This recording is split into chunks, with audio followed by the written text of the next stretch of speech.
ओम नमो भगवते वासुदेवाय। ओम नमो भगवते वासुदेवाय। ओम नमो भगवते वासुदेवाय। ओम नमो भगवते वासुदेवाय। ओम नमो भगवते वासुदेवाय। ओम नमो भगवते वासुदेवाय। ओम नमो भगवते वासुदेवाय। ओम नमो भगवते वासुदेवाय। ओम नमो भगवते वासुदेवाय। ओम श्री परमात्मने नमो नमः। ओम गंगणपतये नमो नमः। ओम सं सरस्वत्यै नमो नमः। ओम गुं गुरुभ्यो नमो नमः। ओम सहनाववतु सहनौ भुनक्तु सह वीर्यं करवावहै तेजस्विनावधीतमस्तु मा विद्विषावहै। ओम शांति शांति शांति। सदाशिवसमारम्भां शंकराचार्य मध्यम अस्मदाचार्यपर्यन्तां वन्दे गुरुपरम्परां। वन्दे गुरुपरम्पराम्। ओम तत्सत।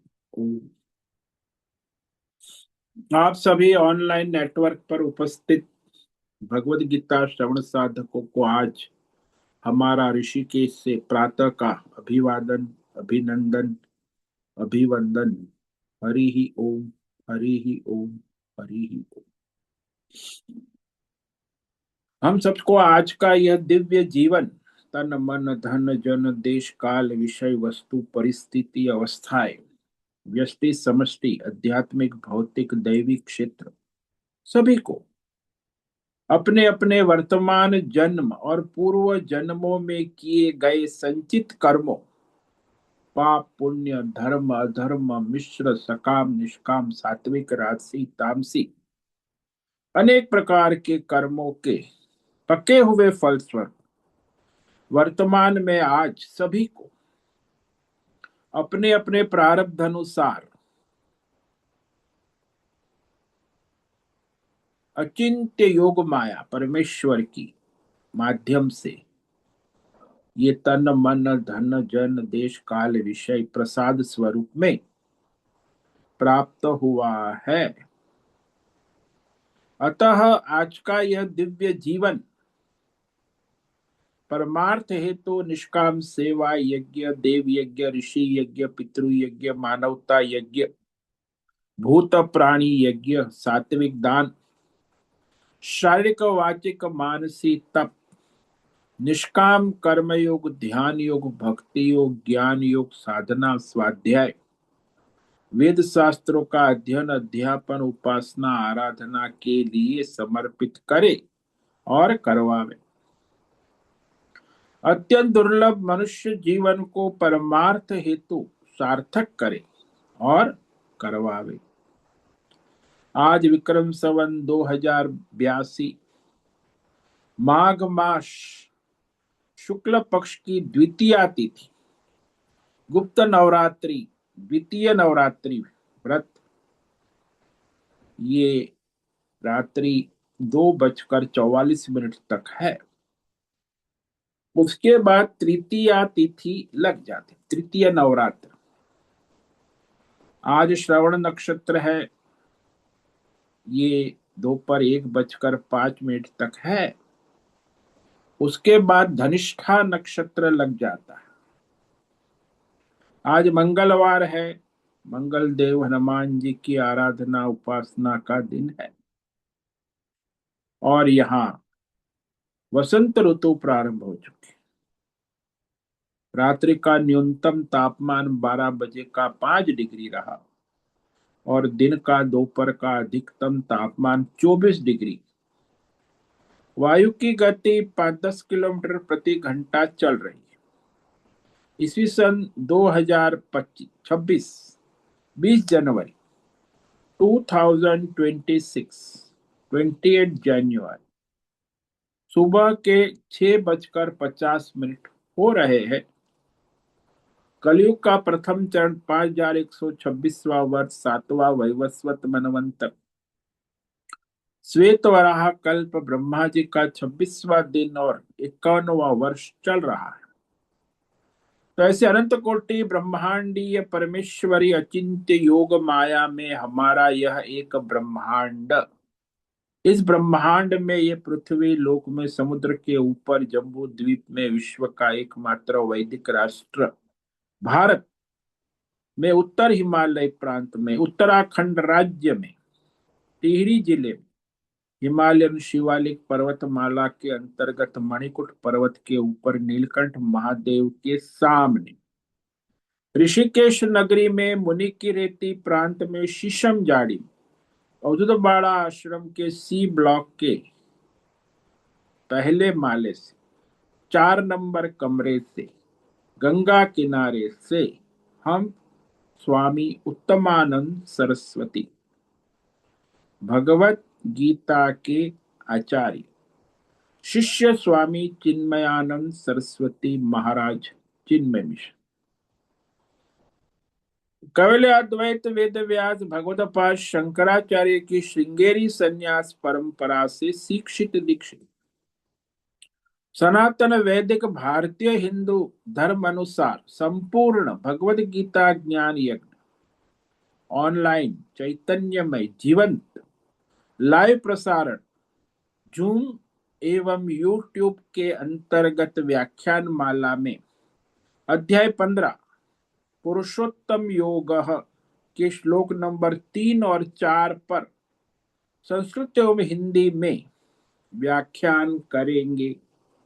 दिव्य पवित्र सरल व्यावहारिक सटीक पूर्ण वर्ण अक्षर पद वाक्य पंक्ति श्लोक अध्यायों की संगति संधि अन्वय शब्दार्थ वाक्यार्थ भावार्थ रहस्यार्थ तत्वार्थ के यथार्थ तात्पर्य सहित वैदिक शास्त्र वेदव्यास साहित्य शंकर भाष्य एवं परंपरागत सन्यासी आचार्यों की टीका टिप्पणी सहित आज का यह भगवत गीता व्याख्यान करेंगे।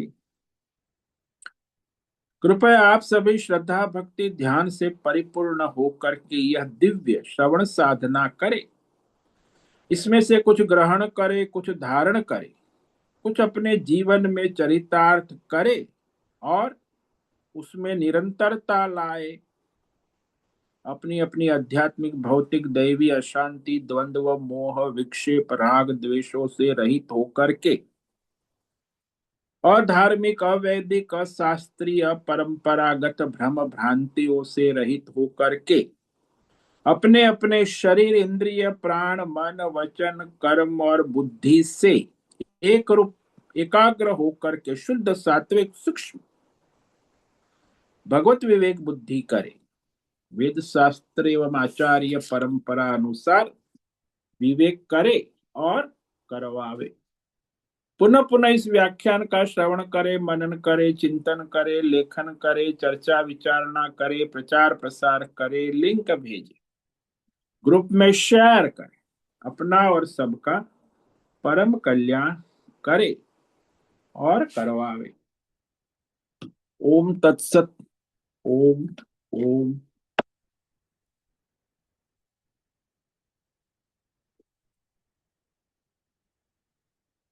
तो हमने श्रीमद् भगवद गीता अध्याय 15 पुरुषोत्तम योग के श्लोक नंबर 3 पर विवेक विचार किया,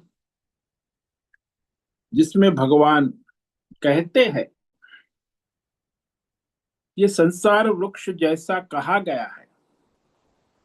अनेक संप्रदायों में, हमारे वेद शास्त्रों में भगवान ने भी यहाँ 2 श्लोक में कहा, और वह जो संसार के बारे में कहा गया है संसार के स्वरूप का जैसा कहा है वैसा विवेक विचार करने पर, शास्त्र विवेक विचार करने पर यह संसार उपलब्ध नहीं होता है, न उपलभ्य, नहीं पाया जाता। देखो ना, आप विवेक विचार करो कि आपका ये संसार, जागृत संसार, स्वप्न में उसका प्रतिबिंब पड़ता है, लेकिन आपका जागृत और स्वप्न संसार सुषुप्त अवस्था में नहीं पाया जाता। तो कहाँ गया? 6 घंटे 8 घंटे आप सो गए तो आपका संसार तो नहीं पाया जाता, फिर कहाँ गया? आप भी कहाँ गए और आपका संसार भी कहाँ गया? इसीलिए विवेक विचार करने पर पता चलता है कि ये संसार नित्य नहीं है, अनित्य है, मिथ्या है, असत है, केवल दिखता है, वास्तव में नहीं है। जैसे आप स्क्रीन पर देखते हो, मूवी देखते हो, है स्क्रीन पर दिख रही है, लेकिन वास्तव में वहां कुछ नहीं है। दिखता है फिर भी नहीं है। आप मोबाइल में वीडियो देखते हो, फोन देखते हो, फोटो दिखता है, लेकिन वहां आपके मोबाइल में न वीडियो है न फोटो है, फिर भी दिखता है। क्योंकि न तो इसका आदि है, न अंत है, न इसकी अच्छी प्रकार से स्थिति है, बदलता रहता। हाँ, एक चीज जो नहीं बदलती है वो नित्य है। जैसे आपके मोबाइल की एक चीज नहीं बदलती है, वो है आपकी मोबाइल स्क्रीन, बाकी सब बदलता रहता है। ऐसे ही संसार में एक चीज जो नहीं बदलती है वो परमात्मा है। बाकी ये भौतिक, अध्यात्म, दैव, देश, काल, विषय, संसार निरंतर बदलता रहता है और परिवर्तन उसमें क्षण क्षण में होता रहता है। यानी इसकी अच्छी प्रकार से स्थिति नहीं है, नित्य स्थिति नहीं, परिवर्तनशील है, उत्पत्ति स्थिति लय वाला, जिसको हम कहते क्षण भंगुर, नश्वर, मध्य में प्रतीत होता है, थोड़ी फिर गया, अरे आया आया आया गया। ये संसार में रोज आप देखते हो, सूर्य नारायण आए आए आए फिर गए, फिर सुबह आ गए, चलता है। यानी संसार में किसी भी पदार्थ, भौतिक चाहे अध्यात्म चाहे दैवी देवता, दिखता है लेकिन उसकी नित्य स्थिति नहीं है, थोड़ी समय के लिए है। इसलिए कहा भगवान ने कि ये जो मनुष्य इसको सत्यत्व दे चुका है, मद संसार को, कि ये सत्य है, दिखता है, सुविरूढ़ मूलम, वो जो अज्ञान से, मोह से, कामना से, कर्म से, फल से अति दृढ़ मूलों वाला सुविरूढ़ मूल, वही है।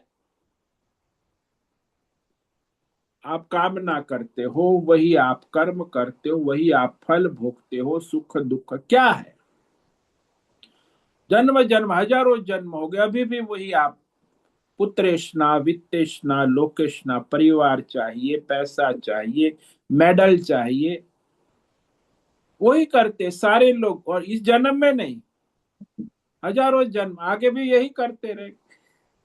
सुविरूढ़ मूलम, तो ये अति दृढ़ मूल वाला है। और कहेंगे अरे परिवार के बिना कैसे चलेगा, आजकल तो पैसे के बिना तो कुछ चलता ही नहीं, और मेडल बेडल भी तो होना चाहिए, पावर पॉलिटिक्स। तो इतना सुविरूढ़ मूलम है व्यष्टि समष्टि सर्वत्र। जब मनुष्य उसकी बुद्धि उसमें ही लगी रहती है, ये अविवेक के कारण दृढ़ हुआ है। तो ऐसा ये जो संसार वृक्ष है, उसको कहा असंग शस्त्रेण दृढ़ेन चित्वा। यानी ये जो संसार है, इसको विवेक और वैराग्य, और विवेक वैराग्य अपने आप नहीं होता। विवेक के लिए वेद शास्त्र और आचार्य परंपरा से विवेक करे, नहीं कि अपनी बुद्धिमानी मनमानी। कई लोग विवेक करते अपनी बुद्धिमानी मनमानी से विवेक नहीं होता। विवेक के लिए चाहिए वेद शास्त्र और आचार्य परंपरा। आचार्यवान पुरुष वेद। अपने आप स्वयं भी पढ़कर वेद नहीं विवेक होता। इसीलिए हमारी गुरुकुल परंपरा और आचार्य परंपरा से वह वेद शास्त्र का ज्ञान, विवेक, और विवेक होता है तो वैराग्य होता। तो बिना विवेक के वैराग्य नहीं। इसीलिए कहा असंग शस्त्रेण दृढ़ेन चित्वा। दृढ़ विवेक पूर्वक और वैराग्य पूर्वक इस संसार से उपराम होकर उस परमात्मा की खोज करे। संसार में रहकर खोज नहीं होगी, हालांकि संसार का मूल तो परमात्मा ही है, लेकिन वह परमात्मा अपनी जो देश काल विषय त्रिगुणी माया, सत्व रजस तमस, देश काल विषय भौतिक संसार के रूप में प्रकट हो गया है ना। तो वह परमात्मा माया से अपने आप को ढक देता है। हालांकि वो मायापति है, फिर भी माया से अपने आप को ढक देता। इसीलिए इस संसार का वास्तविक मूल आधार परमात्मा ही है। जैसे आभूषणों का मूल आधार सुवर्ण तत्व, जैसे जादूगरी और जादू के खेल का मूल आधार जादूगर है, ऐसे ही ये संसार और माया, तो संसार का खेल और माया का खेल करने वाला मूल जो है परमात्मा ही है, मूल आधार।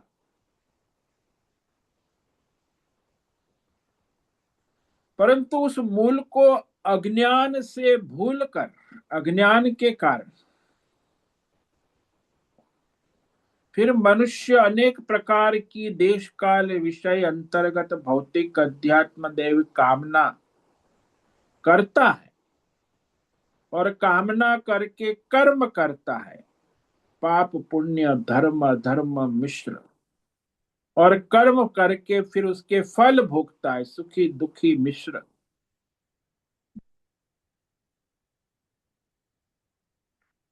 तो इस तरह वह संसार का मूल सुविरूढ़ मूल उसी में लगा रहता है कि जैसा कर्म करेगा वैसा फल।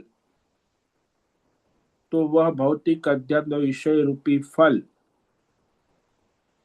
और वह विषय का भोग करके या सुखी होगा या दुखी होगा, या सुखी दुखी मिश्र होगा। तीन ही अनुभूति होंगी उसे। सुख की अनुभूति तो राग होगा, दुख की अनुभूति तो द्वेष होगा, सुख दुख मिश्र होगा तो राग द्वेष मिश्र होगा। जैसे आप कहीं भी गए तो वहां आपको यात्रा में थाली, तो थाली जो आपकी पसंदीदा इच्छा के अनुकूल प्रिय थाली मिल गई तो आप सुखी हो गए। अप्रिय थाली मिल गई तो आप दुखी हो गए। भोजन तो करना है, और प्रिय अप्रिय मिश्र थाली मिली तो कहेगा ठीक है, वैसे कुछ मजा नहीं है लेकिन चलता है। ये चलता है ना, वो मिश्र है।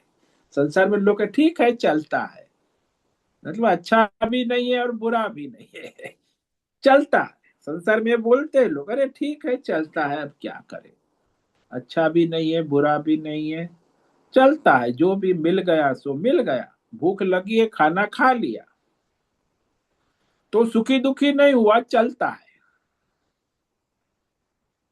इसलिए यह संसार निरंतर चलता रहता है। एक तो मनुष्य अज्ञान से अविवेक से कामना करता है, कामना फिर सुखी होने की करता है, दुखी नहीं होने की करता है, फिर भी वह कामना कर्म करता है और कर्म से फल भोगता। कई बार तो उसको पता ही नहीं होता, इतना अज्ञान होता है कि ये धर्म है अधर्म है कि मिश्र है, इसका पता ही नहीं।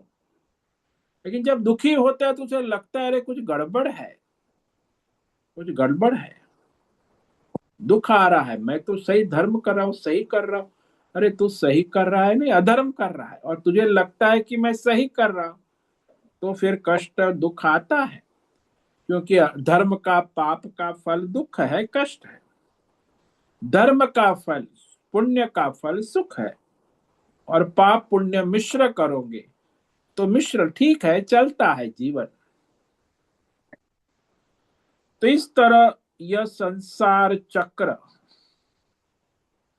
जीवात्मा का अज्ञान से, कामना से, कर्म से, फल से चलता ही रहता है, और अधिक दृढ़ होता जाता है। जितना जितना वो कामना करेगा, भोग कर्म करेगा, भोग करेगा, उतना उतना वो उसका संचित संस्कार, इसको कहते हैं दृढ़ मूल, संचित संस्कार दृढ़ होता जाता है, फिर वो करेगा वापस। तो इस तरह यह मनुष्य का सुविरूढ़ मूल संस्कार जो है ना, जैसे आप देख लो कि मनुष्य को नर मादा का संबंध संस्कार है। अभी सृष्टि के प्रारंभ से वो 84 लाख योनि में नर मादा रहा है, कभी नर कभी मादा बना कभी न। तो ये नर मादा का संबंध जो है सुविरूढ़ मूलम। अब उसको मनुष्य को कह के अरे भाई स्त्री पुरुष संबंध न करो, ब्रह्मचर्य पालन करो, परमार्थ का साधन करो, वो कहाँ करेगा। सुविरूढ़ मूलम, वो तो विवाह करेंगी और करेगा, और फिर बच्चे पैदा, वो तो करते आया 84 लाख योनि में, यही धंधा है। फिर भी अभी करना चाहिए, आवश्यक।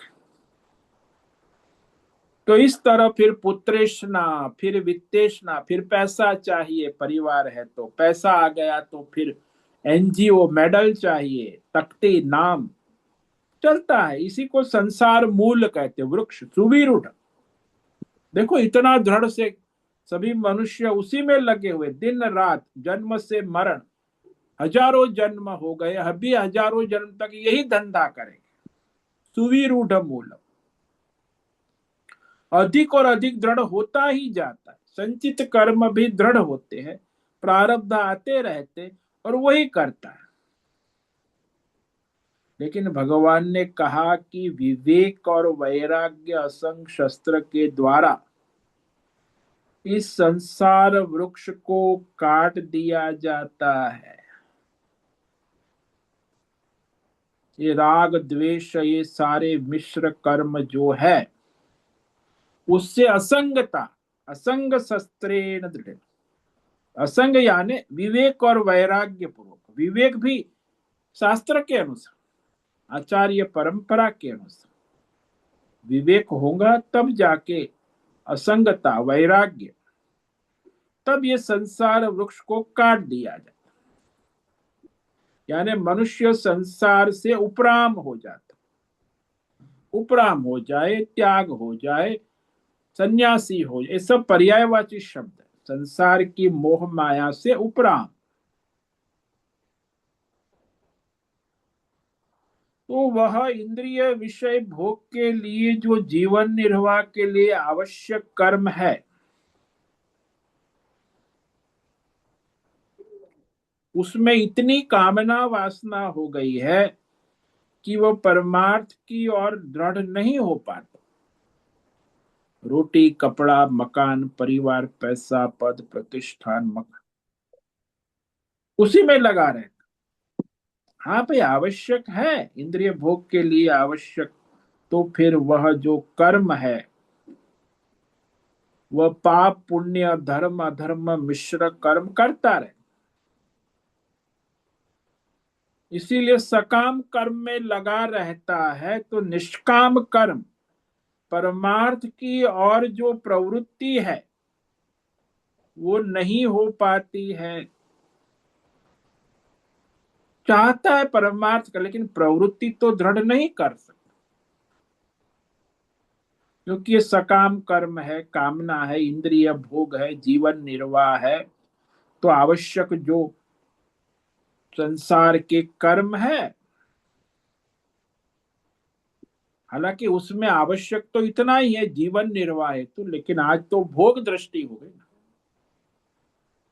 तो इतने भोग, इतने भोग, तो फिर वह उसी को भोग को ही आवश्यक मान बैठा। भाई कपड़े कितने चाहिए? बोले 2 जोड़ी कपड़े चाहिए, एक धो दिए, एक सुखा दिए, नहा लिया। वो आज के जमाने में आवश्यक कम से कम 50-100 जोड़ी कपड़े होंगे, 10-15 जूते होंगे, ये सब आवश्यक कर रहा है। अरे भाई, 10-15 जूते, 50-100 कपड़े, और सब कहो कबाड़ के कबाड़ भरे हो। आवश्यक? अरे क्या आवश्यक है? तो इस तरह मनुष्य जो है, अनावश्यक को आवश्यक बना दिया है। इसलिए फिर परमार्थ की संभावना ही नहीं होती ना, परमार्थ प्रवृत्ति दृढ़ नहीं रहने देती। अनावश्यक को आवश्यक बनाकर उसी में आवश्यकता में ही जीवन कर्म समाप्त हो जाता, परमार्थ नहीं होता, यानी वो गौण हो जाता है परमार्थ। इसीलिए कहा असंग शस्त्र ने, असंग शस्त्र के द्वारा विवेक और वैराग्य। भाई मेरे जीवन निर्वाह के लिए आवश्यक कितना चाहिए? रोटी, कपड़ा, मकान, धन संपत्ति, बस। बाकी सारी जो कामना है, संकल्प है, उसका त्याग कर दिया जाता है। ये संकल्प से ही कामनाएं होती है ना, आप संकल्प करोगे फिर कामनाएं शुरू हो जाती। तो जिसने असंग शस्त्र के द्वारा संकल्प को छोड़कर विवेक वैराग्य पूर्वक केवल जीवन निर्वाह हेतु तो आवश्यक कामना को छोड़ बाकी सभी कामनाओं को छोड़ दिया, व्यष्टि समष्टि,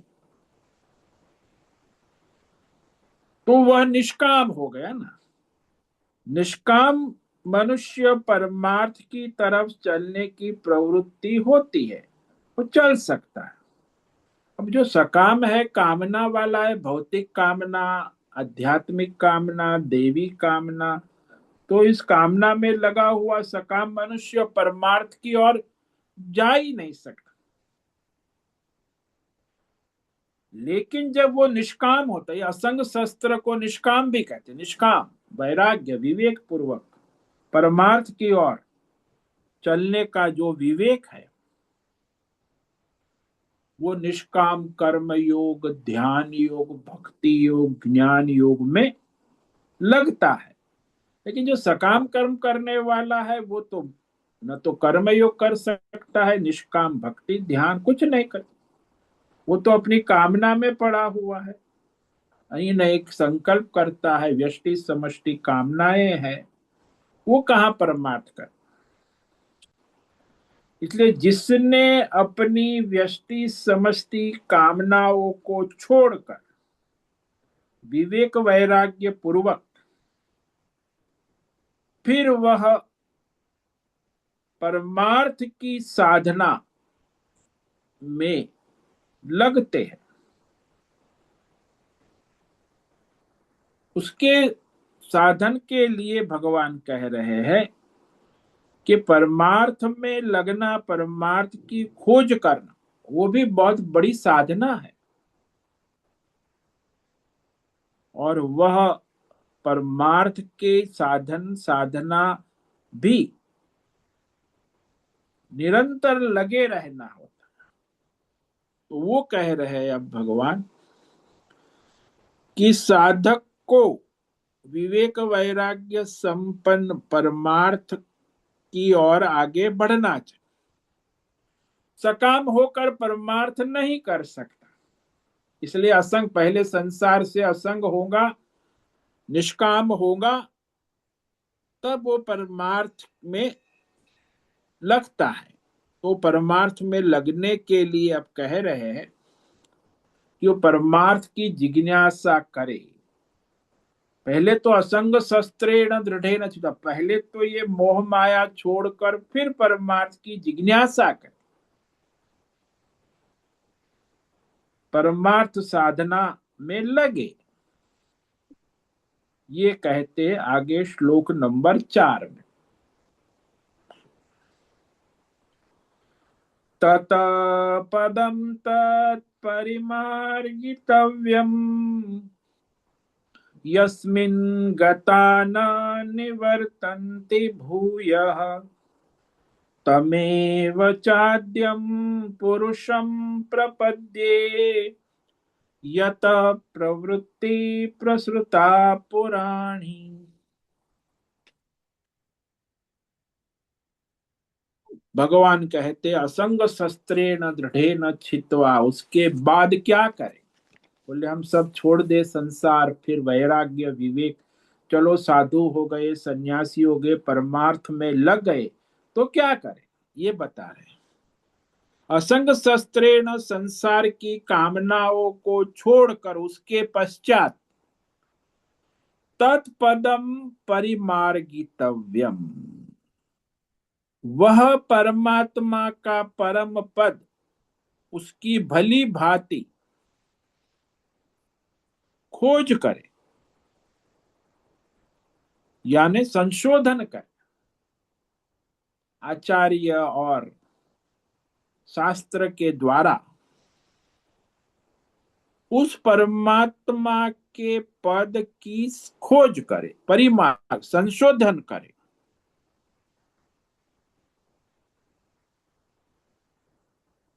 क्योंकि वह जो परमार्थ पद है वो अत्यंत सूक्ष्म है ना, तो वह संशोधन का विषय है। जैसे लेबोरेटरी में वैज्ञानिक लोग संशोधन करते हैं, ऐसे परमार्थ तत्व का संशोधन करे, परिमार्गितव्य। लेकिन आप परमार्थ का संशोधन करने जाएंगे तो पहले तो आपको ये संसार को असंग शस्त्रेण विवेक वैराग्य पूर्वक उपराम होना होगा, तब तो संशोधन करेंगे ना।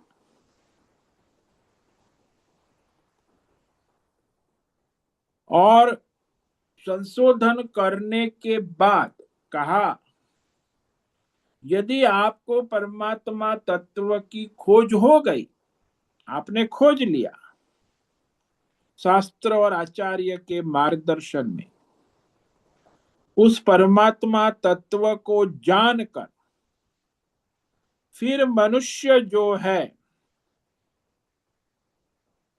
इस संसार की मायामय बंधन से मुक्त हो जाता।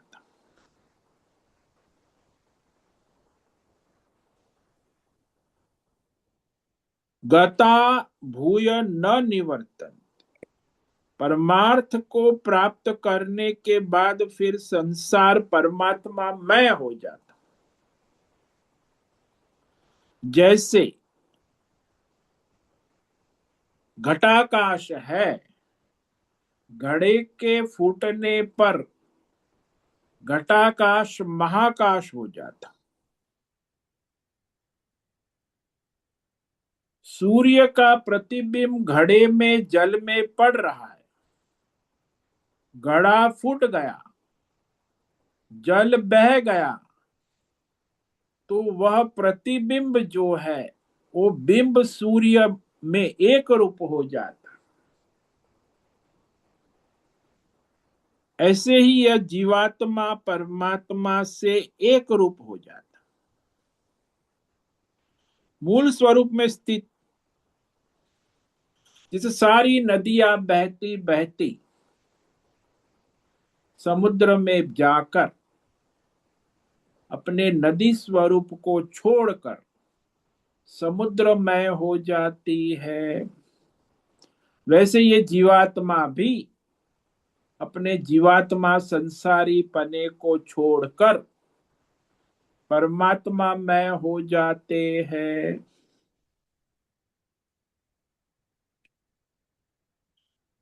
और जिस परमात्मा से यह सारा संसार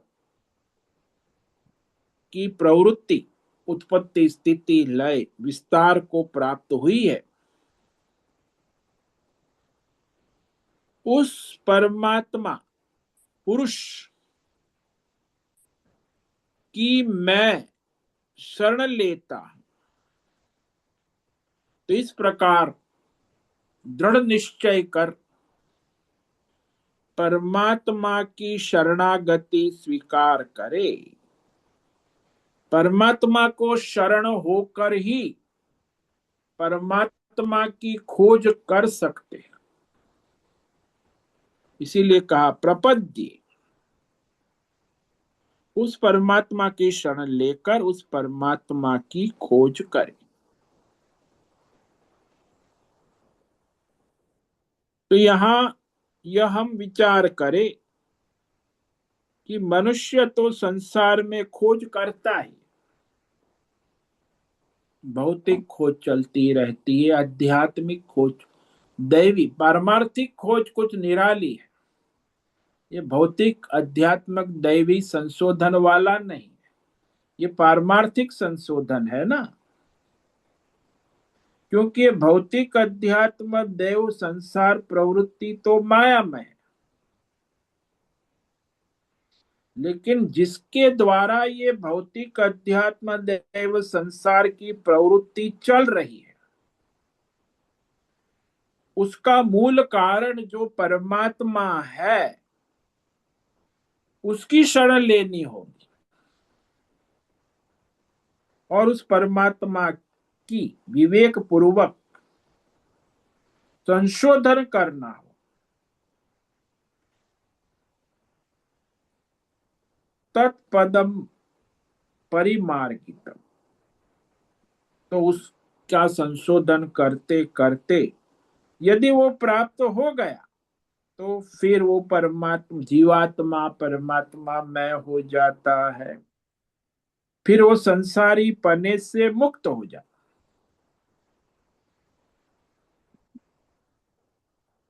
लेकिन वो संशोधन कब करेगा? जब ये संसार की सारी माया वृक्ष जो है असंग शस्त्र से विवेक वैराग्य पूर्वक संसार की प्रवृत्ति से उपराम होगा, तब होगा ना। नहीं तो देश काल विषय मायामय इंद्रजाल भौतिक संसार प्रवृत्ति फैली हुई है भीतर और बाहर। ऐसा नहीं समझना कि बाहर संसार, अरे आपके भीतर अनेक जन्मों का संचित संस्कार फैला हुआ है, भीतर भी संसार फैला है, बाहर भी संसार। अब इस प्रवृत्ति को छोड़ेंगे तब तो परमार्थ करेंगे ना। तो छोड़ने के लिए फिर एक ही रास्ता है, निष्काम होना होगा। निष्काम होने के लिए परमात्मा की शरणागति, मैं उस परमात्मा की शरण लेता हूं और उसकी शरण लेकर मैं उसकी खोज करता, उस परमात्मा का विवेक पूर्वक संशोधन कर, और इस संशोधन से परमात्मा की प्राप्ति हो जाती है, फिर वो परमात्मा में हो जाते हैं।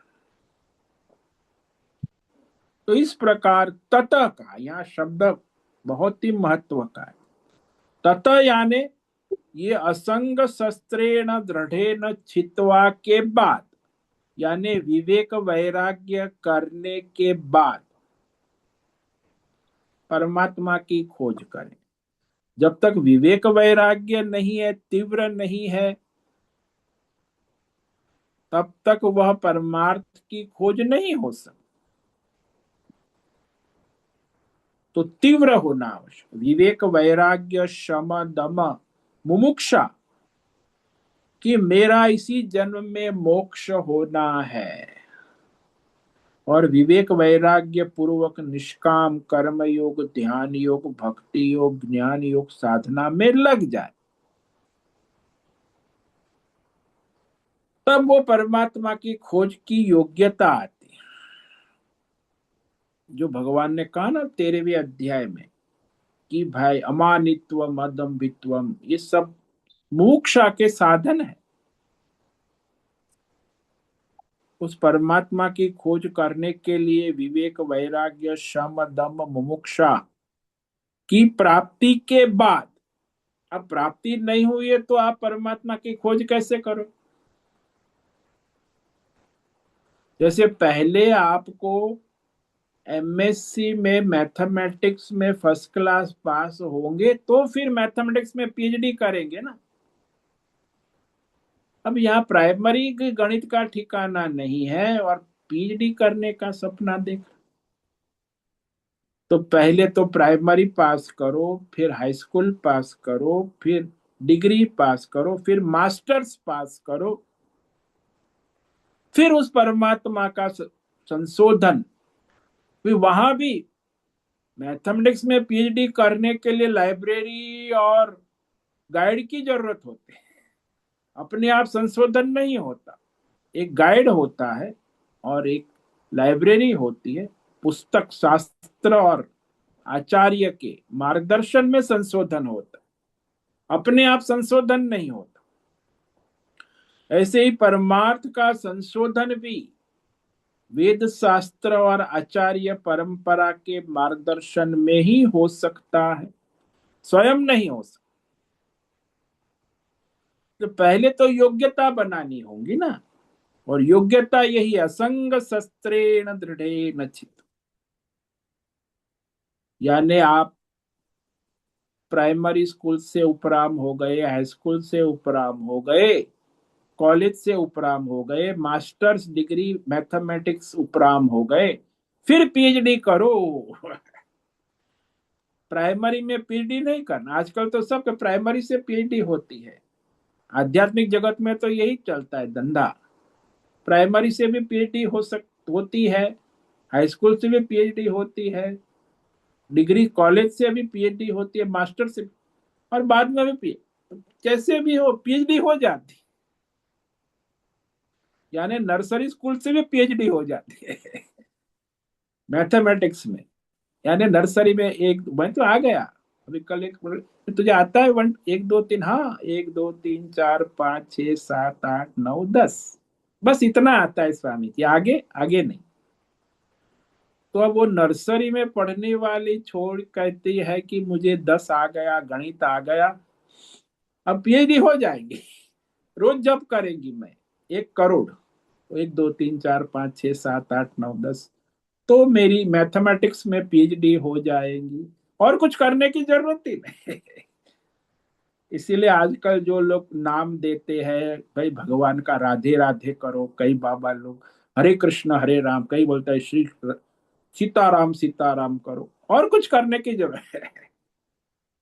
मतलब आप करते रहो, आप परमार्थ प्राप्त।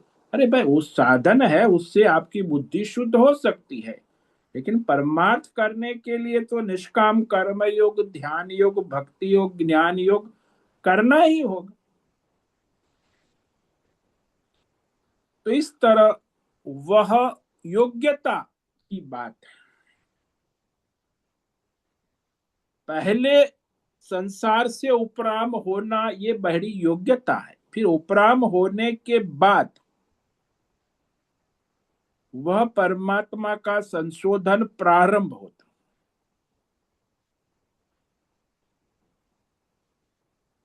यहां भगवान ने शब्द का उपयोग किया है पद्यते।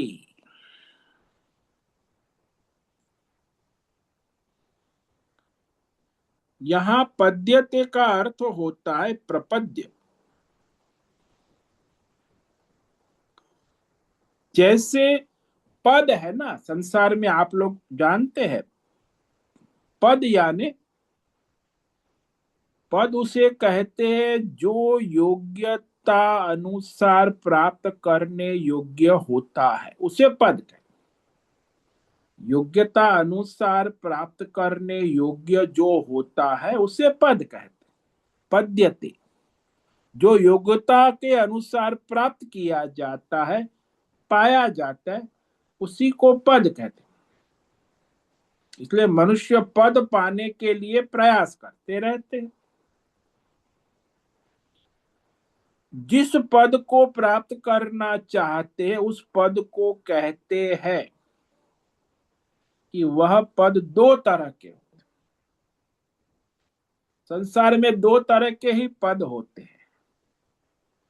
जैसे एक आप जानते हो, आजकल जिलाधीश, मंडलाधीश, निर्देशक, सचिव, मंत्री, सरकारी पद। सरकारी पद को सब जानते हैं, लेकिन ये सरकारी पद कुछ समय के लिए ही मिलता है। चाहे वो नेता का पद हो, चाहे सरकारी अफसर का पद हो। नेता 5 साल में बदल जाता है, सरकारी अफसर रिटायर्ड होने के बाद बदल जाता। तो पद जो है सीमित है, समय की मर्यादा वाला है। ये पद होता है टेम्पररी, स्थायी पद नहीं होता। और दूसरा जो पद है वो स्थायी है। जैसे राजा का पद है, राजा का पद की प्राप्ति होने पर वह व्यक्ति ही स्थायी राजा हो जाता। अतः वह राजा का पद फिर हटता नहीं। हाँ, कभी युद्ध हुआ और दूसरे ने युद्ध में हरा दिया, अन्यथा वही राजा रहता। कोई युद्ध के द्वारा हटाया गया वो अलग बात है, लेकिन युद्ध ना है तो वो स्वयं राजा रहता है और मरने तक राजा रहता है, राजा का पद। और फिर उसके बाद राजकुमार को भी राजा बनाया जाता है। अब वो राजकुमार क्यों राजा बन गया? उसको भी स्थायी पद, क्योंकि वो राज रानी के गर्भ से उसका जन्म हुआ है। गर्भ से जन्म हुआ, इसीलिए वह राजा का पद योग्य अधिकारी हो गया। तो इस प्रकार जो गर्भ से जन्मा है उसे राजा का पद मिलता है। और मंत्री पद किसको मिलेगा? बोले मंत्री पद तो जिसको प्रजा मत पेटी में चुनाव देंगी, चुनेंगी, तो वो मंत्री बनेगा। लेकिन राजा तो राज रानी के गर्भ से उत्पन्न हुआ, जन्म से ही राजा है। मंत्री पद जो है वो मत पेटी से अधिक मत होंगे तब मिलेगा। तो एक पद हुआ गर्भ से प्राप्त होता है, राज रानी के गर्भ से। और दूसरा पद जो है मत पेटी से या योग्यता से प्राप्त करता है। गर्भ से जो पद मिला है उस व्यक्ति का स्थायी सहज जन्मसिद्ध पद है, वो संसार में माना जाता है। कि उसका उत्तराधिकारी है भाई। हाँ, जन्म से। और मत पेटी से मिला हुआ सहज नहीं, क्योंकि वो मत पेटी हर चौथे पांचवें वर्ष में फिर चुनाव होगा, फिर वो आएगा जाएगा, तो पद नित्य नहीं। और सरकारी अफसर पद है, वो भी रिटायर्ड हो जाएगा, दूसरा आएगा, तो सरकारी अफसर पद भी नित्य नहीं। किंतु यहाँ जिसे हमें ढूंढने की बात, वो परमात्मा का पद है, ये कोई सामान्य पद नहीं है। ये न राजा का पद है, न वो मंत्री का है, न अफसर का है। तो कौन सा पद है भाई? ये परमार्थ का परम पद। कहते हैं उस परम पद को प्राप्त करने के लिए मनुष्य को परमार्थ करना होगा।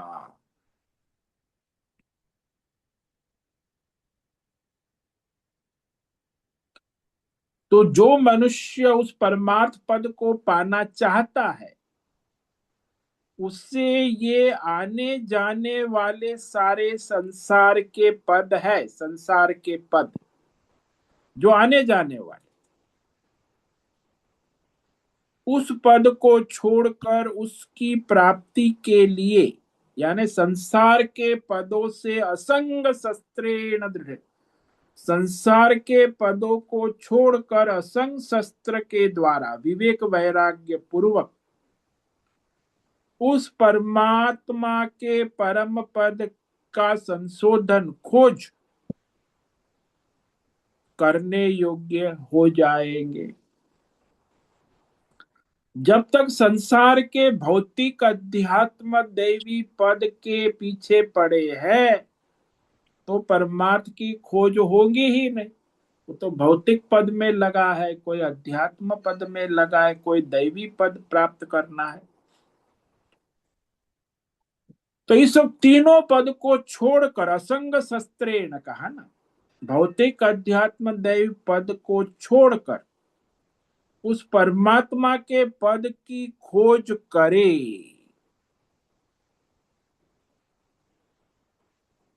तब वो उसके लिए योग्य होगा।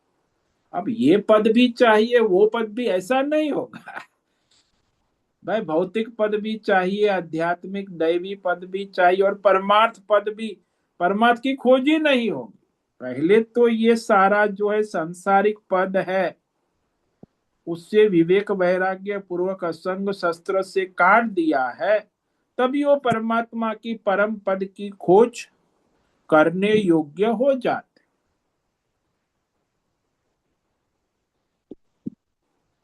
इस तरह वह जो नित्य शाश्वत परम पद है, जिसको हम मोक्ष कहते हैं, परमार्थ, उसी की रहस्यमय बात भगवान कर रहे हैं। वह परमात्मा का पद ये भौतिक अध्यात्म दैव पद नहीं है, वो सर्वव्यापक है। भौतिक अध्यात्म दैव पदों का आधार है, मूल, इसीलिए उसकी व्यापकता भी बहुत है। तो इस पर हम कल विवेक विचार करेंगे कि परमात्मा का पद जो है, उसकी व्यापकता तभी समझ में आएगी जब ये संसार वृक्ष जो है उस संसार के पदों से उपराम होगा, तब परमात्मा के पद की और आगे बढ़ेगा। तो आज हमने ये जो श्लोक किया है, इसमें भगवान ने कहा कि असंग शस्त्र से छेदन कर फिर उस परमार्थ की साधना, जो निष्काम योग करते हैं, धर्म कर्म योग, ध्यान योग, भक्ति योग, तब वो परमात्मा को प्राप्त होते। तत पदम तत्परिमार्गितव्यम यस्मिन् गता न निवर्तन्ते भूयः तमेव चाद्यं पुरुषं प्रपद्ये यत प्रवृत्ति प्रसुता पुराणी। विवेक वैराग्य पूर्वक असंग शस्त्र से भौतिक अध्यात्मदय संसार की कामना वृक्ष को काट कर उस मूल परमात्मा की शरण लेना है, यानी निष्काम होना है, समर्पित होना, और निष्काम होकर उस परमात्मा का विवेक पूर्वक संशोधन करे, वो भी वेद शास्त्र और आचार्य परंपरा के अनुसार। यदि संशोधन करके आपने प्राप्त कर लिया तो आप परमात्मा में हो गए, फिर संसारी पना नहीं रहेगा। जैसे नदी चलती चलती समुद्र को मिल गई तो फिर नदी नहीं रहेंगी, समुद्र हो जाती है। ऐसे ही जीवात्मा यदि परमात्मा को प्राप्त कर लेता है तो फिर वो जीवात्मा नहीं रहता, परमात्मा स्वरूप हो जाता है। ओम नमो नारायणाय। ओम नमो नारायणाय। ओम नमो नारायणाय। ओम नमो नारायणाय। ओम नमो नारायणाय।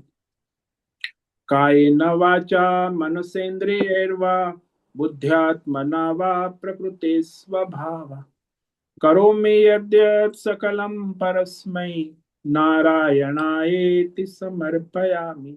ओम सर्वे भवन्तु सुखी, सर्वे सन्तु निरामयाः, सर्वे भद्राणि पश्यन्तु, मा कश्चित् दुःखमाप्नुयात्, अस्तु मा सद्गमय, तमसो मा ज्योतिर्गमय, मृत्योर्मा मृतंगमय। ओम पूर्णमद पूर्णमिदं पूर्णात् पूर्णमुदच्यते पूर्णस्य पूर्णमादाय पूर्णमेवावशिष्यते। ओम शांति शांति शांति। शंकरं शंकराचार्यं केशवं बादरायणं सूत्र भाष्य कृतौ वंदे भगवन्तौ पुनः पुनः। ईश्वरो गुरुरात्मेति मूर्ति भेद विभाग व्योमवद्व्याप्तदेहाय दक्षिणामूर्तये नमो नमः। ओम गुं गुरुभ्यो नमो नमः। ओम तत्सत्। ब्रह्मार्पणमस्तु। ओम ओम ओम।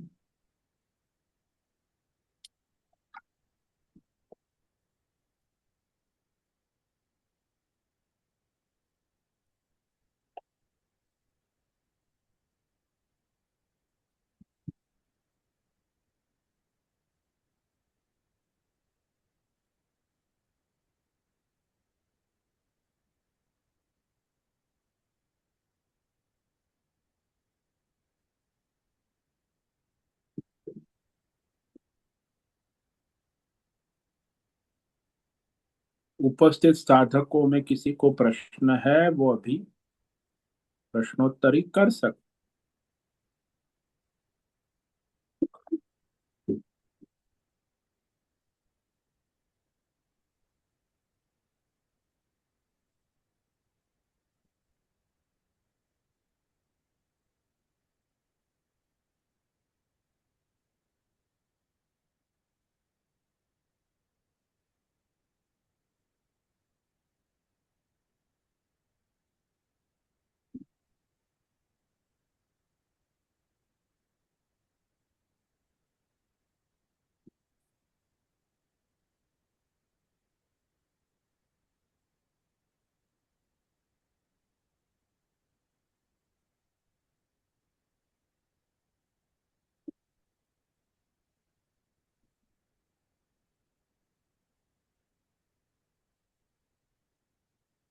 आज उपस्थित है अश्विनी कोठे, होस्ट है राय बहादुर कपूर, अजय रत्न पारखी, अमरेंद्र कुमार, आनंद नार्वेकर, अनुराधा जेठे, आशा कोटक, भद्रेश पड़िया, भरत शर्मा, बीना चितलिया, बी आर मोहन, दिनेश पटेल, दिव्या लाड, जीवी कुमार, हेमा कोटक, इला जोशी, जयंती पांडा, लीलावती बड़ेकर, मैत्री पटेल, मीरा उच्चिल, मीनाक्षी काले, नीरज पटेल, पंकज भट्ट, पृथ्वीराज मालव, पूनम पास्ते, राजेश मोहोलकर, राम सेवक यादव, रंजना जादव, रिची पटेल, रुपेश पाटिल, संजीवनी श्रीरंग रानडे, सोनम पवार, सुनील ठाकुर, तन्वी लाड, उषा मेनन और विशाल बेड़ेकर। आज इतने साधक उपस्थित है। कुछ वहां यूट्यूब पर लाइव देख रहे हैं। सभी को आज का दिन मंगलमय हो, परमार्थ करे और सबका कल्याण करे। सभी साधकों को आज का ओम नमो नारायणाय। ओम नमो ओम नारायण। नमो नारायण स्वामी जी। नारायणाय ओम नमो नारायणाय स्वामी जी। ओम नमो ओम नारायणाय नमो स्वामी जी। नारायण स्वामी जी। नारायणाय ओम नमो नारायण स्वामी जी। नारायणाय ओम नमो नारायणाय स्वामी। नारायण। उससे निवेदन है आज का सत्संग पूर्ण करें। ओम नमो नारायणाय। आज का ये सत्संग हम सभी पूर्ण करते हैं। सभी साधकों को ओम नमो नारायणाय। धन्यवाद। सभी साधकों को ओम नमो नारायण।